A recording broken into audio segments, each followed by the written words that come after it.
Molweni manene namanenekazi, ndiyanibulisa namhlanje ngalomhla omhle. Bendifuna nje ukunibalisela ngeshishini eliqalwe lusapho lwam kulo nyaka. Xa ndisithi usapho lwam ndithe eliqalwe yinkosikazi yam.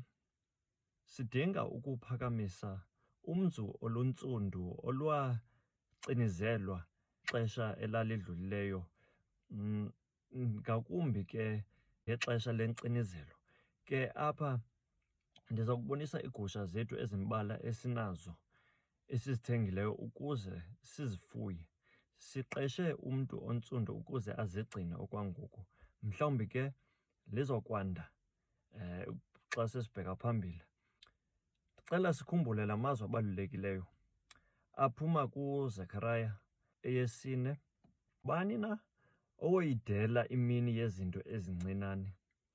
Manene namanenekazi, kubalulekile ukuba singalibali ukuba siqale phi na. Ndiyanithembisa ngoku, ningalilahli ithemba. Nizokubuyela kwakule video mhlawumbi kwixesha elizayo, mhlawumbi masithi uba iinyaka ezintlanu. Nizophinda nibuyele kwalapha nizowubona ukuba yeyi, niyakhumbula nalaa mini. Ukuba awuyiqali into ihleli nje engqondweni yakho ayincedi nto. Kunyanzeleka ukuba siyibone le nto uyicingayo. Sifuna izenzo ukuze sibone impumelelo. Ndawuxelela ngoku, akunokuphumelela ukuba ugcine yonke into ilapha entloko. Hayi, asiyiboni into enjalo, sibona xa ilapha phambi kwethu. Ndicela siphakame mzontsundu, ndicela sizame, singalilahli ithemba. Ndiyayiqonda le nto ukuba kunzima kakhulu ukuqala ishishini ukuba akunanto yokuyisebenzisa ukuze uliqale. Le mali ndiyibolekile, ndinetyala. Ukuba ziye zabiwa iigusha zam andinanto yokuba ndikwazi uzibuyisela. Yintsokolo ke ngoku endizosokola nayo ke xa sekwenzeke into enjalo, kodwa ndinethemba. Ndinethemba ukuba isandla sikaJesu silapha, siliphethe eli shishini, eli lam, eli losapho lwam. Nanjengoko ke eli shishini lizama ukuphakamisa abanye abantu apha kulo Mzantsi Afrika wethu.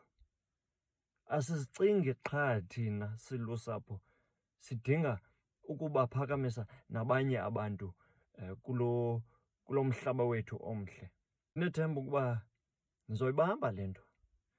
Naxa ningena kweli xesha lokuba nihleli nosapho, xa nihleli ninethuba lokuba nicinge ukuba u-2026 wakho uza kuba njani, nibone le nto ukuba ninalo ithemba lokubheka phambili, lokutshintsha le ndlela uphila ngayo.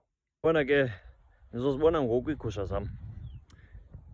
Xa zinibona iigusha zam ziyasondela, ndiyazibiza okwezinja.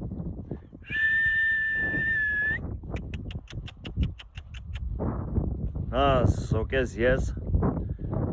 Yabona ke umalusi olungileyo uthenjwa ziigusha zakhe.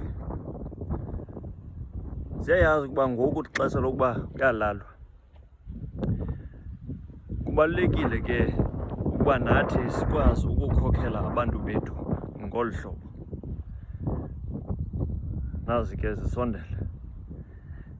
Nibe nosuku oluhle.